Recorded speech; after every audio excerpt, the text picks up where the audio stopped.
السلام عليكم ورحمة الله وبركاته. أهلا وسهلا بكم. معكم أم زياد من قناة دبري وفري مع أم زياد. يا رب تكونوا في خير وفي أتم صحة وفي أحسن حال، آمين يا رب العالمين.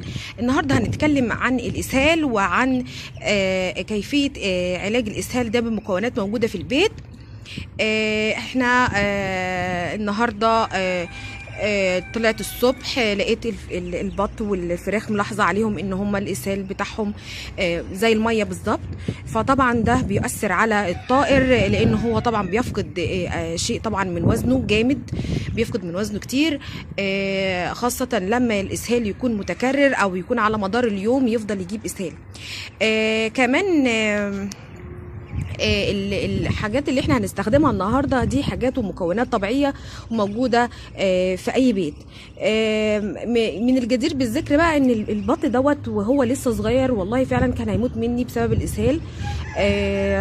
كان لسه طالع، وكان بقاله حوالي اسبوع بس. انا كان هو عندي تحت في الشقه، وصحيت في يوم كده لقيته الاسهال شديد جدا، وكانت حالته يعني شبه جفاف يعني.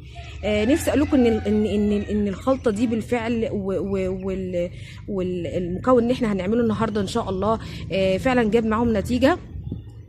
خاصة العسل الأسود حلو جدا، بيعمل زي ما يكون معالج جفاف، وبيساعدهم على إن هو كمان يديهم، بيعوضهم عن اللي فقدوه في الإسهال. ان شاء الله هنسمي بسم الله الرحمن الرحيم كده وندخل ان شاء الله، وتشوفوني انا عملت علاج الاسهال ده ان شاء الله ازاي. اللي بيشوف قناتي لاول مره ما تنسوش تعملوا لي لايك واشتراك بالقناه وتفعلوا زر الجرس عشان ان شاء الله يوصلكم كل اشعارات القناه. ويلا بينا. معايا هنا شاي مغلي، ده شاي مغلي، وكمان كنت حاطه، كان عندي تنوة قهوه اهي، كان عندي تنوة قهوة فضيتها هنا. تمام، يبقى ده قهوة في تنوة قهوة مع شاي، ده شاي تقيل. وكمان هعصر كمان هنا ليمونتين اهو، ليمونتين اهو، وهحط كمان القشر فيه اهو كده. ممكن كمان اني ارفعه تاني على البوتاجاز، طبعا ده شاي مغلي كده، وممكن ان انا ارفعه تاني على البوتاجاز ياخد غلوة علشان قشر الليمون طبعا المية ديت او الشاي ده ياخد فايدة القشر الليمون ينزل فيها، يعني قشر الليمون ينزل فيها والفايدة كلها، لان طبعا انتوا عارفين قشرة الليمون فيها زيوت طبيعية جميلة جدا ومفيدة جدا لأي حاجة، سواء بقى للطيور او للإنسان. تمام، هرفعها تاني كويس على البوتاجاز وهرجع لكم تاني. انا كده غليت قشر الليمون كمان مع الشاي وتنوة القهوة. القهوة هتعمل على ربط الاسهال ان شاء الله. طبعا يعني يفضل ان هو تكون وصفات طبيعية افضل طبعا من العقاقير اللي بنجيبها دايما من بره، البيطرية او البشرية. كمان للتحلية ممكن تحطي سكر او ممكن تحطي عسل اسود. انا هحط عسل اسود علشان خاطر طبعا العسل الاسود مفيد جدا جدا، وكمان بيفتح شهيتهم اهو، بيفتح شهيتهم، وكمان بيعوضهم عن الاسهال، وبيعوضهم عن السوائل اللي هم فقدوها. تمام، هاخد بقى الكلام ده كله وهطلع بيه معاكم، ويلا نشوف هنعمل ايه فوق. معايا المسقه بتاعتهم اهي نضيفه، غسلتها وعقمتها كويس قوي. لازم طبعا الاواني بتاعت الميه وبتاعت الاكل يا جماعه دايما بتاعت الطيور دي لازم تكون نضيفه جدا. طبعا لازم نهتم بيهم كانهم يعني زي كانهم اطفال بالظبط.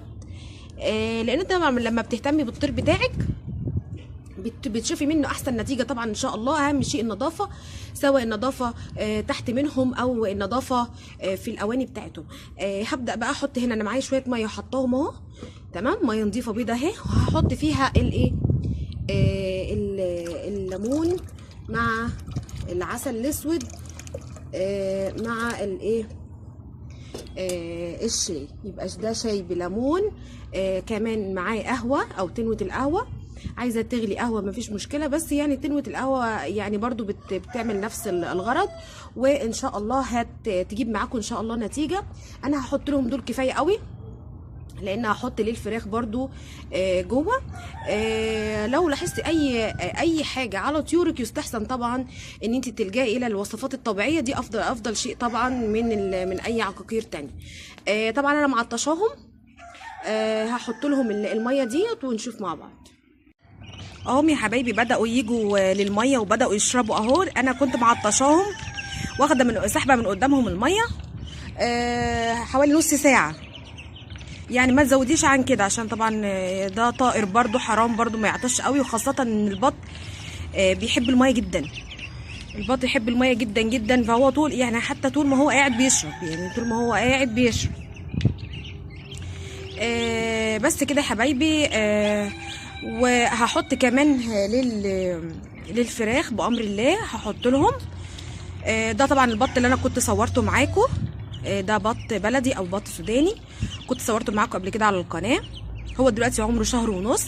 لاحظت طبعا عليه اول ما طلع طلعته عشان يشمس، لاحظت عليه ان هو عنده اسهال او بيعمل اسهال زي الميه كده، فقلت طبعا لازم اني طبعا الحقه على طول عشان ما يخسش مني، لان الاسهال بيخسس، خدوا بالكم لان الاسهال بيخسس.